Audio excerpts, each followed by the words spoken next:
Hey, what's going on? It is Sunday night. It's time for a special. I didn't do a LonsTV on Friday. I just didn't get around to it. I was doing a million other things. So I'm doing sort of a makeup. So it's a special post-Grammy Sunday night episode. I watched the Grammys because I was working on stuff for Mahalo, so I was helping them out with the event coverage. So I ended up seeing the entire show, just like the Super Bowl last week. And so I, obviously had some thoughts, and I really couldn't. I sent in a few quick tweets, but I like to sort of live tweet when I'm watching dumb shows like this and make jokes. And I couldn't this time, so I saved it all up, so you are going to enjoy it all in one 10-minute burst. Or 1.5 minute burst, or however long it takes you to click off and go check out the oatmeal or something else. So to start off, the red carpet, because I watched the whole show, so very beginning to end. The red carpet stuff, I've never been a big red carpet fan. I mean, I like looking at like hot celebrities looking hot, like anybody, but for the most part, it was never like a big concern for me. Before I did a lot of the coverage for Mahalo, I would only tune in afterwards if I was going to watch an award show to the actual show and not bother with it. But as long as I'm watching it, I'm pretty sure the idea, or at least for most people watching, is they want to see hot celebrities look hot. Like, the whole real thing is like, put them in whatever, crazy fashion outfit you want, but it should be like low cut and revealing like a big slit or something, and so we can really get a look at the hot celebrity. Like that I think if you got most people to really be honest with you, they'd admit that's what it's about when you watch like the red carpet. And now it seems like, and I blame Lady Gaga for this partially, but it's a lot of people. Like Bjork may have really started it when she started wearing like dressing like a swan for award shows, but it's like we're turning it into the West Hollywood Halloween costume contest, where now it's like who can dress in the most like ludicrous, revealing, but like silly, crazy outfit, and not really about like what you would actually wear like to go to a real event. Like the idea is it's supposed to be like a real, like it's an award show. Like you're being nominated for like an award. It's supposed to be like classy on some level. And now it's like Nicki Minaj and Lady Gaga, like they're dressing like what junkies see when they close their eyes. You've got Cee Lo playing like his entire song in like dressed like the NBC Peacock. It's like you can't tell if you're watching like a real award show if it's like Mick G's film school reel. It's just ridiculous and like cartoony and stupid. And I don't get, like, I thought it was supposed to be like fashion and like glamour and and what it is to sort of be famous and be a celebrity, and like kids who dream of making it in music and like they're gonna win a Grammy one day. I thought it was supposed to be about that and not like you won't believe the amount of time like Jean-Paul Gaultier's unpaid intern had to spend in an airport hangar outside Baker, like sewing this crazy monstrosity together. It's like it's made of meat, or it's just gone, I think, really way too far. We need to like rein it back in somehow and get these red carpet shows back on track. Anyway, as long as we're on the Lady Gaga tip, I'm sort of feeling like the whole Lady Gaga phenomenon is winding down. Like, I'm sure that per woman, Stephanie, whatever her name is, like, she'll, continue to like write things or make music, or she'll be in the public eye. She's not going to just disappear. But I feel like this, like her as Lady Gaga and releasing like this dance pop music and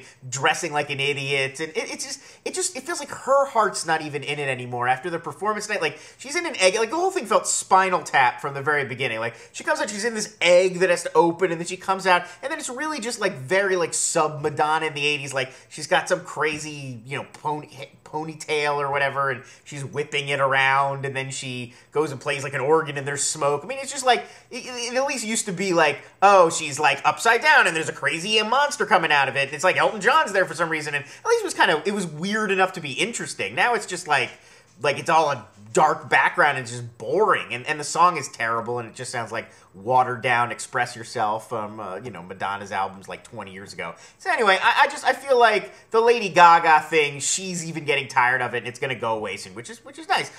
Lady Antebellum, because I have to talk about this now. They're one of these bands I only know that they exist because of the Grammys. If I didn't have to cover the Grammys every year for work, I would have no idea that this group even exists. I don't know any of their songs. I never hear them anywhere. I mean, I don't listen to like country radio, but they never even seem to really be entering the zeitgeist. I can't imagine any. They're so watered down. They're so drab. It's so boring. It's not even country music. It's like pop music, but like it's a little like they've surgically inserted just enough twang to make it like it can get played on country radio. I couldn't imagine any song sounding like less compelling than this, and I feel like The Grammy voters can't even like this. It's safe, or they're like, you know, good looking or whatever. They appeal to like the right demo. Like, it's just, and they're playing the same, so this is the most, like, speaking of Spinal Tap, they played the same song 2 Grammys in a row. They played that song that won, I don't remember, like, I Need You Now. They played that last year on the show, and then they played it again this year. Like,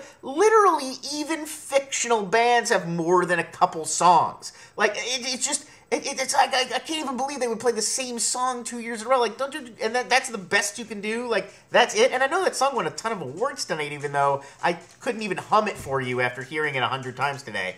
It's just so dull and really embarrassing for us as a country. Speaking of things that are kind of embarrassing, I know everybody loves the Cee Lo fuck you thing, and people aren't over the humor of it yet and the novelty of that song. Like, I like that song, but the thing that works about that song is the combination of this real upbeat, up-tempo, happy music and then this profanity, like the anger and the profanity of the lyrics. That's the whole bit. So when you change it to Forget You, the joke is lost. Not to mention that it's toothless and it's lame when you know the real song to hear this lame. I don't know why they keep putting it on TV over and over again. Like network TV executives can't get enough of this song that they're not allowed to play in its real version. And then having him play it next to these, like, you know, expressionless doll characters is not appealing either. Plus, why were the Muppets there? See what I did there? That's a joke. Anyway, it doesn't work when you say that's a joke afterwards. I'll go back and edit that out, because I edit these things elaborately. Moving on, the Arcade Fire. I like the Arcade Fire. I don't feel like this album is nearly as good as Funeral, their first one. I feel like it's right on the same level as Neon Bible, their last one, where I like some of the songs a lot. A lot of the other songs kind of fade into the background and are not very memorable. And then they chose to play as their featured song on the Grammys right before they won the Grammy for the Suburbs for, you know, Album of the Year or whatever.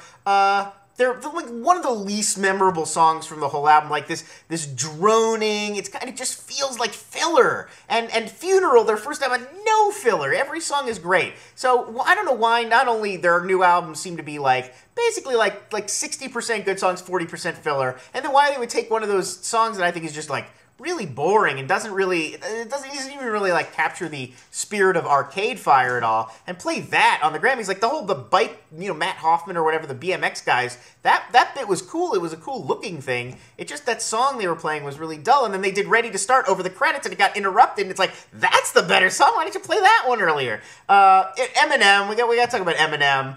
I feel like Eminem needs to make a choice. He either needs to stop coming to award shows, or he'd come and enjoy himself. Because to come there and be like frown and like, I hate awards, but I'm here anyway. It's like, dude, you've won like 48 Grammys. If you didn't care at all, you would stop showing up. Like, Woody Allen doesn't come to the Oscars every year.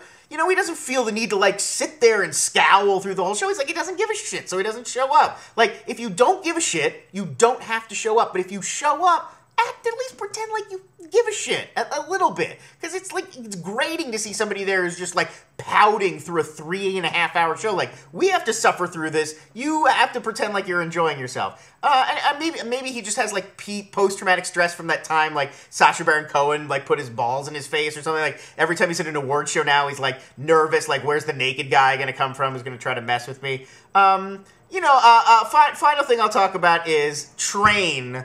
Train has won a Grammy for maybe the worst rock song ever recorded. At least the most irritating song of the last 12 months. That like, hey! Like, anytime you start a song like that, it's bad. And anytime I'm listening to your song and it has not actually been featured in a commercial yet, but I think, well, this sounds like background music from a commercial, like, I want to go get a Chase Freedom card right now. Like, that's not good. Your song shouldn't sound like it's perfect to be cut into 30 seconds and, like, you know, make me really want green burrito. Like, just, if you're writing a song and it sounds like that, I know maybe cha-ching, but just throw that one away, because it's crap. Like, it's just, it sucks that that's now a Grammy Award-winning song. This is terrible. So that's my Grammy wrap-up. Pretty negative overall. I don't know. I'm a happy-go-lucky guy usually, but thanks for tuning in. I'll be back Monday with a brand new episode of LonsTV, so click subscribe and join me then.